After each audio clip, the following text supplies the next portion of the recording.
Garlic might be the most studied ingredient in your kitchen and one of the most oversold. Everyone's grandmother had a garlic remedy for something. Modern science has actually gone looking for the evidence behind a few of those claims. Some of it holds up, a lot of it doesn't. So today let's find out which is which, one claim at a time. Respect tradition. Verify with evidence. Quick note first. This is education, not medical advice. Garlic is powerful enough to interact with medications. So if you're pregnant, nursing, taking blood thinners or certain HIV medications, or heading into surgery, talk with a qualified healthcare provider before adding concentrated garlic to your routine. So what is garlic really?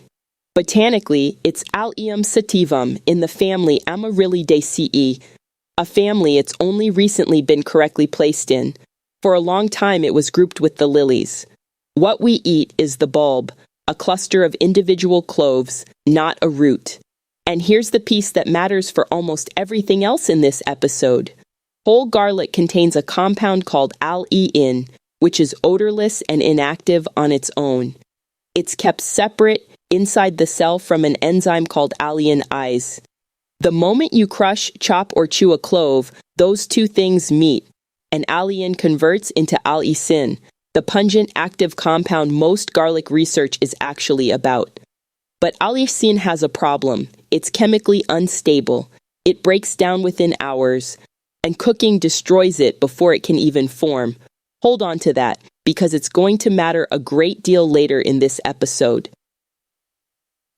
Before we get to the science, a quick piece of history, not evidence. One of the oldest surviving medical texts in the world, the Ebers Papyrus, written in Egypt around 1550 BCE, contains more than 800 remedies. Garlic is in there, prescribed for circulation, digestion, even parasites. That doesn't prove anything about what garlic actually does, but it tells you just how long humans have been reaching for this bulb. Every claim today gets a rating on our confidence scale, 1 to 5 stars, based on how strong the human evidence really is. Let's start with garlic's actual case for your heart. On blood pressure, several independent reviews, including the largest one to date, pooling over 7,000 participants, find a real, modest reduction, more noticeable in people who already have high blood pressure. In one respected analysis, focused specifically on people already diagnosed with hypertension, the top number, systolic pressure, dropped by roughly 8 to 9 points on average compared to placebo. That's a real clinically meaningful shift for that group, even though the bottom number, diastolic pressure, moved far less consistently from study to study. That's a genuine 3-star result. The honest caveat: one dedicated review of trial quality concluded the effect cannot be ascertained, pointing to poor blinding and inconsistent measurement across many of the underlying studies. Promising, not proven equivalent to a blood pressure medication. On cholesterol, you may have heard the figure that garlic lowers cholesterol by 12%. That statistic is real. It comes from a 1994 review, but it hasn't held up. Larger, more rigorous reviews since then find a much smaller effect on total and LDL cholesterol. Real, but nowhere near that old headline number. Put plainly, if you've heard 12%, that's outdated. The current honest estimate is closer to a 10 to 14 point drop in total cholesterol. Real, but a fraction of that old headline number, which is exactly why this rates 2 stars, not 3. There's also early research on the arteries themselves, not just blood pressure and cholesterol, but the physical health of the blood vessel walls. A few small trials using aged garlic extract found slower progression of arterial calcium buildup and improved arterial elasticity over several months to a year. These are genuinely promising early signals, but they come from small preliminary trials, not the large, long-term studies that would let us say garlic protects against heart attacks or strokes. In fact, the U.S. government's own National Center for Complementary and Integrative Health is direct about this. There is no evidence that garlic supplements prevent heart disease, 1 star, and an important caveat to hold on to. Which brings us to the biggest myth about garlic, that it prevents cancer. Here's where that idea actually comes from. Studies of people's diets found that populations eating more garlic as food had a lower rate of stomach cancer. That's a real, interesting signal. But it is dietary correlation, gathered mostly by asking people what they remember eating, not a controlled trial of a garlic supplement. Studies like these can't rule out the possibility that people who eat more garlic also tend to eat more vegetables overall, or share some other healthy habit doing the real work, which is exactly why researchers call this an association, not proof of cause and effect. No study has shown that taking garlic pills prevents cancer in humans. Influencing a population statistic is not the same as proving a pill prevents disease. You'll also see garlic sold for colds and infections. On the common cold, the Cochrane collaboration could find only one trial, rigorous enough to include, and while it reported fewer colds in the garlic group, it found no difference in how long a cold actually lasted. 1 star, unreplicated. And here's an important distinction. Allicin genuinely kills a wide range of bacteria and fungi in a lab dish. That's real, well-documented chemistry, and it's part of why garlic has a long folk history as a wound remedy. But allicin is unstable and poorly absorbed, so the concentrations that work in a petri dish are not reliably achieved by eating garlic or taking a supplement.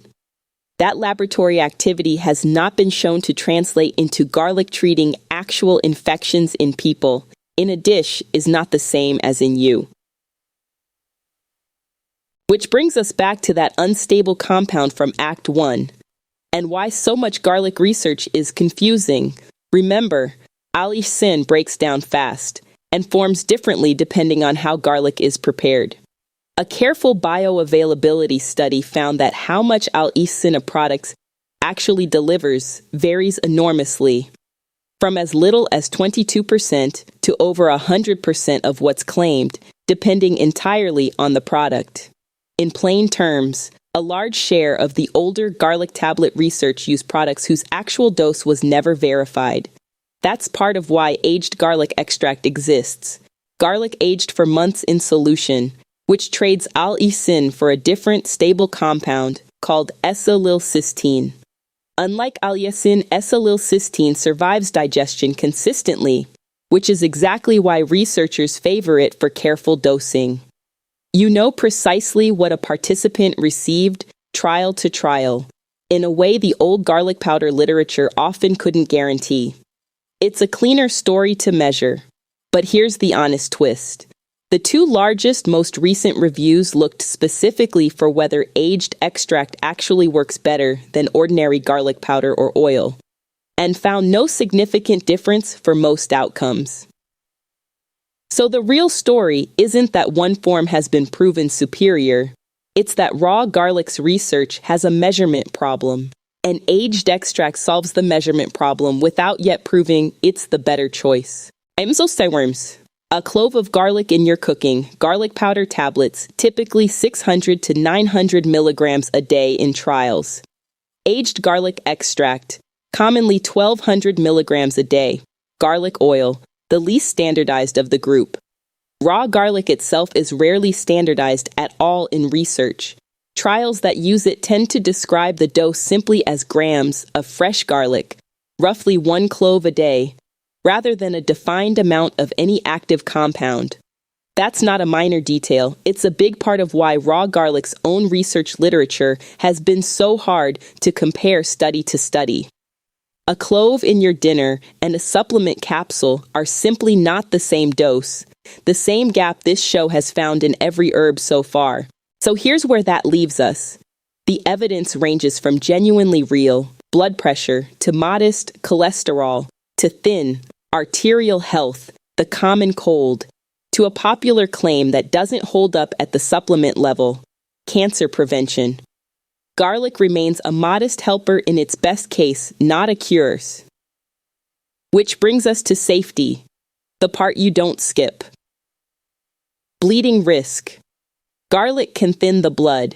There are documented cases of excessive garlic intake alone causing serious bleeding. Stop supplement-strength garlic 1 to 2 weeks before any surgery. HIV medication interaction. Garlic has been shown to significantly lower blood levels of at least one protease inhibitor, say quinavir, by roughly half, enough to risk the medication becoming subtherapeutic. A different protease inhibitor, ritonavir, was not significantly affected in short-term testing, so this isn't a blanket rule for every HIV medication. It's drug-specific. If you're on HIV medication of any kind, talk to your provider before adding concentrated garlic. Digestive and allergy. Heartburn, gas, and odor are common, especially with raw garlic. Garlic is in the same family as onion and leek. If you're allergic to one, use caution with the others. A more safety topic almost nobody covers. Raw garlic applied directly to the skin, a real folk remedy, can cause genuine chemical burns. A systematic review found nearly 40 documented cases. This isn't a reason to avoid garlic. It's a reason not to apply the raw clove directly to your skin and leave it there. So here's the honest scorecard. Garlic's best proven use is blood pressure, real modest, worth taking seriously. Cholesterol and the dietary cancer signal are smaller and more mixed. Arterial health and the common cold are thin. And garlic supplements prevent cancer, popular but not what the evidence actually shows. Which leaves us with the idea to carry out of here.